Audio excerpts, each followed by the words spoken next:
ప్రతిదీ వస్తుంది. కాలం నిచ్చెన లాంటిది కాదు, కాలం చక్రం లాంటిది. చక్రం పోయినవి మళ్ళీ వస్తూ ఉంటాయి, వచ్చినవి మళ్ళీ వెళ్ళిపోతూ ఉంటాయి. జాగ్రత్తగా ఉండాలి. ఇందాక మనం సంవత్సరాల పేర్లు చెప్పుకున్నప్పుడు అదే విశేషాన్ని చెప్పుకున్నాం ప్రత్యేకంగా. అది మన సంస్కృతిలో ఉంది. అందుకే తాతగారు చనిపోతే సంవత్సరంలోగా మనవడు పుట్టినా మనవరాలు పుట్టినా ఆ తాతగారి పేరు ఈ మనవడికి పెడతాం మనం ఖచ్చితంగా.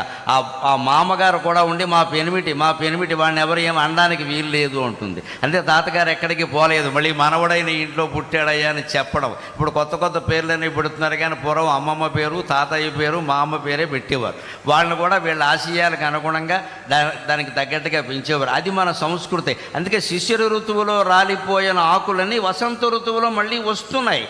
పోయిన చైత్రమాసం మళ్ళీ వచ్చింది, పోయిన శుక్లపక్షం మళ్ళీ వచ్చింది, పోయిన పున్నమి మళ్ళీ వచ్చింది, పోయిన తిథులన్నీ మళ్ళీ వస్తున్నాయి, పోయిన నక్షత్రాలన్నీ మళ్ళీ వస్తున్నాయి. నీకు పోయింది అనుకుంటున్న సంతోషం కూడా మళ్ళీ వస్తుంది ఖచ్చితంగా.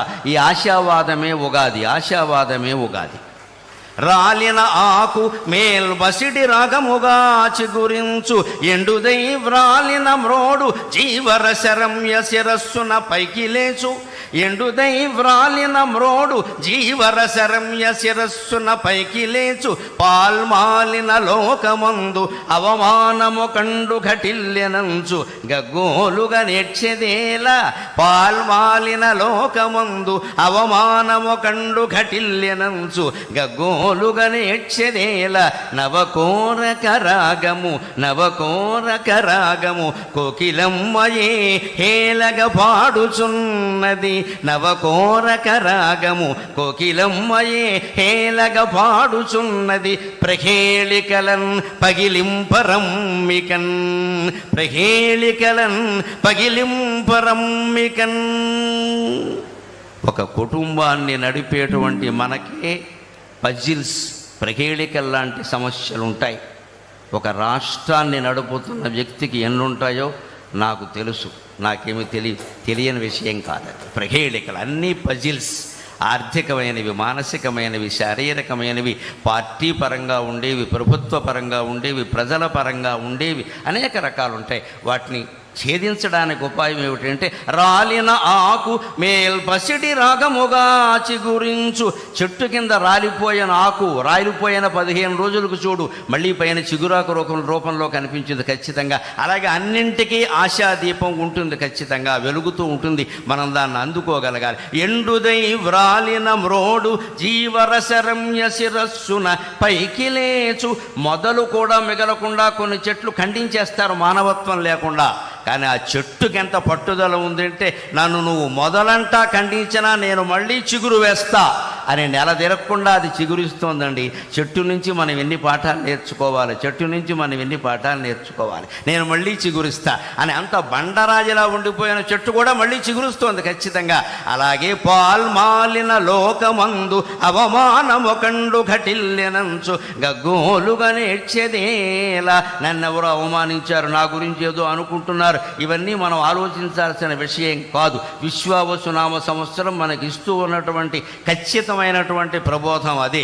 ఏది నువ్వు ఆలోచించుకో, నువ్వెవరో నీకు తెలుసు. నువ్వెవరో నీకు తెలిసినప్పుడు నిన్ను గురించి ఎవడో అనుకోవడాన్ని గురించి నువ్వు ఆలోచించాల్సిన అవసరమే లేదు. మనం ఉచ్చైశ్రవంలా బతుకుతూ ఉన్నప్పుడు ఎవడో మనం మీరు గుర్రం కాదండి గాడిద అంటే వాడి కోసం మనం ఇప్పుడు గుర్రమో గాడిదో నిరూపించుకోవాల్సిన అవసరమే లేదు.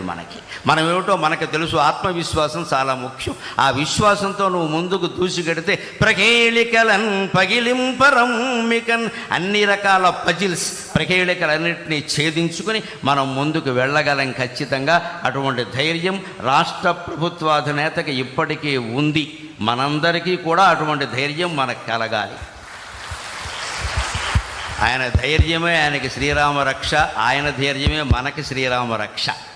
అందుకని వచ్చే సంవత్సరం విశ్వావసునామ సంవత్సరం ఆంధ్రప్రదేశ్ ప్రభుత్వానికి బాగా అవసరం కాబట్టి నిజంగానే విశ్వావసు అంటే అన్ని రకాల బంగారము లోహాలు అన్నీ ఆంధ్రప్రదేశ్లోనే లభ్యమై భగవంతుడి దయ వల్ల అన్ని రుణాలు తీరిపోయి వారు ఆశించినట్టే స్వర్ణాంధ్రప్రదేశ్గా రూపొందుతుంది అని స్వర్ణ భారత్ ట్రస్ట్ సాక్షిగా మనం భగవంతుని ప్రార్థన చేద్దాం.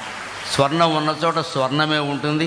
ఇది స్వర్ణాంధ్రప్రదేశ్ సాధించాలి అంటున్నది స్వర్ణ భారత్ ట్రస్ట్లో.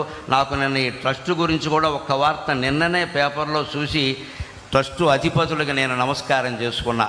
14 ఏళ్ల క్రితం బొంబాయిలో తప్పిపోయినటువంటి ఒక కుర్రాన్ని ఈ ట్రస్ట్ వారు చేరతీసి 14 ఏళ్ల పాటు విద్యాబుద్ధులు చెప్పించి వాళ్ళకి జీవితానికి అవసరమైన వృత్తులన్నీ నేర్పి మళ్ళీ బొంబాయి తీసుకెళ్ళి ఎక్కడ పనిచేశాడో అక్కడి నుంచి వాళ్ళ తల్లిదండ్రుల వివరాలన్నీ తెలుసుకుని వాళ్ళని పిలిపించి వాళ్ళకి మొత్తం మీద ఆ అబ్బాయిని అప్పగించారని నిన్న పేపర్లో చూశాను.